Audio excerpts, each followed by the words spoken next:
CIET NCERT द्वारा प्रस्तुत है कार्यक्रम गारो। मेघालय राज्य की एक प्रमुख जनजाति है गारो। गारो लोग स्वभाव से ही शांति प्रिय, परिश्रमी और प्रकृति को प्यार करने वाले होते हैं।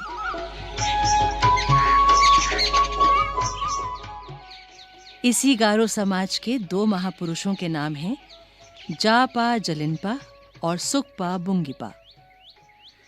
गारो समाज इन दो महापुरुषों को बड़ी श्रद्धा से याद करता है।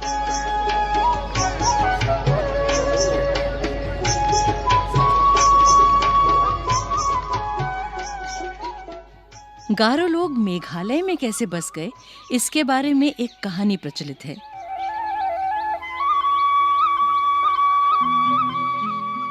कहा जाता है कि हजारों साल पहले गारो लोगों के पूर्वज चीन और तिब्बत की ओर सुदूर घाटियों में इधर-उधर भटकते रहते थे।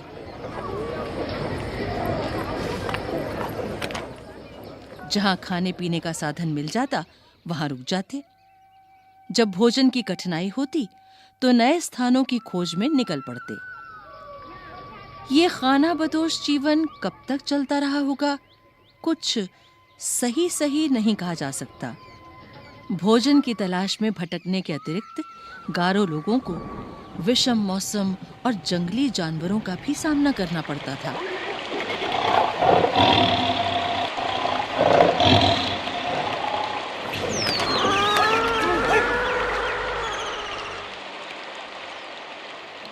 इस कारण गारो लोग बहुत परेशान होते थे।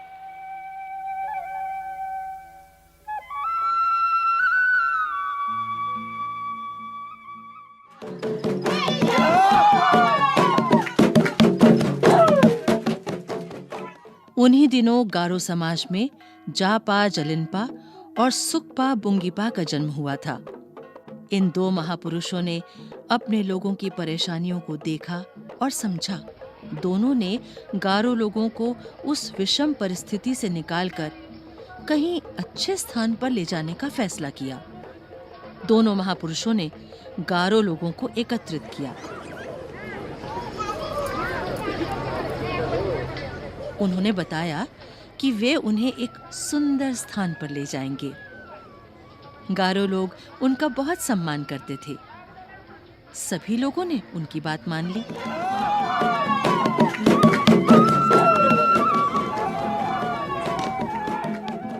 कहा जाता है कि जलिनपा और बुंगीपा इतने निडर और प्रभावशाली व्यक्ति थे कि जंगलों के खूंखार जानवर भी उनकी आहट या आवाज सुनकर भागने लगते थे।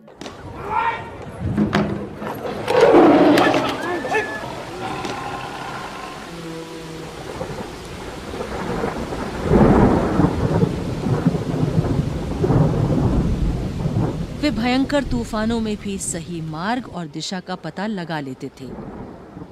रात में भी उन्हें अपने साथियों का मार्गदर्शन करने में कभी परेशानी नहीं होती थी। अपने सहज बोध और विवेक द्वारा वे आने वाले संकट का पूर्वानुमान कर लेते और अपने साथियों को मुसीबतों से बचा लेते।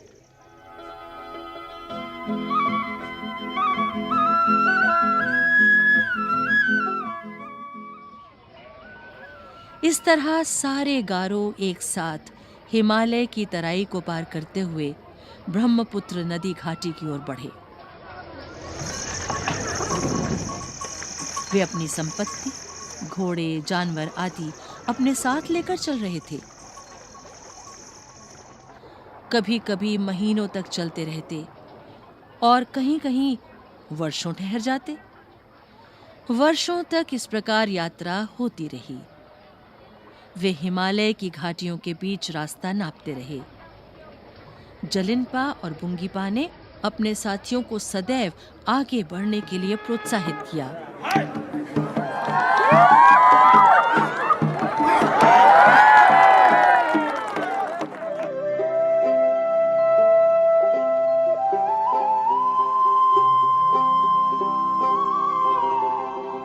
कई वर्षों की कठिन यात्रा के बाद गारो लोग असम के मैदानी जंगलों में आ पहुंचे।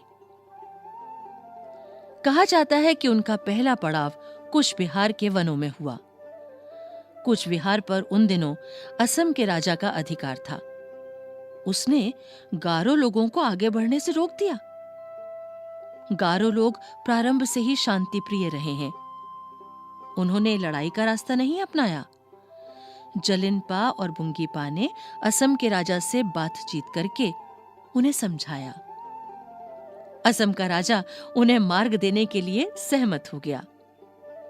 इस तरह वातावरण मित्रतापूर्ण हो गया।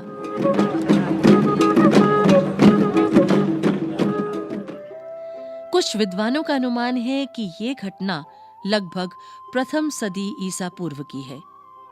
आज कूच बिहार इलाका पश्चिम बंगाल राज्य में पड़ता है। कहा जाता है कि गारो समाज के कुछ लोग कूच बिहार क्षेत्र में बस गए थे।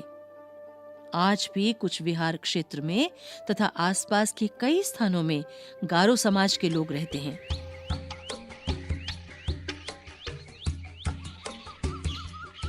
अब जलिनपा और बुंगीपा ने अपने लोगों को गारो पहाड़ी की घाटियों की ओर चलने की सलाह दी। ये घाटी बहुत ही सुंदर थी।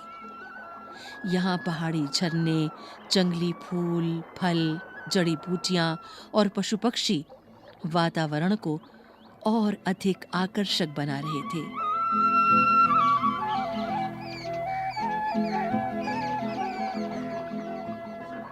जमीन भी बहुत उपजाऊ थी। इस कारण उन्होंने वहीं बसने का फैसला किया। आज ये क्षेत्र गारो समाज का मूल निवास स्थान बन गया है। गारो लोग इस क्षेत्र को अपनी पवित्र भूमि मानते हैं। गारो लोग प्रारंभ से ही प्रकृति के विभिन्न प्रकार के संसाधनों की तलाश करना ही अपना मनोरंजन मानते हैं।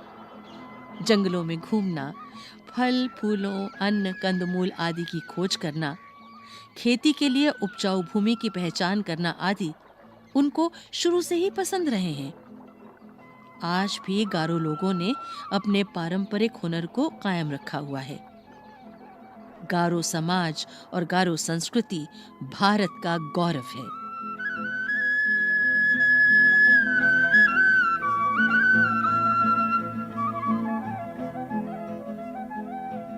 गारो। अभी आप सुन रहे थे कक्षा 7 की हिंदी की पाठ्यपुस्तक दूरवा के एक पाठ पर आधारित ये कार्यक्रम।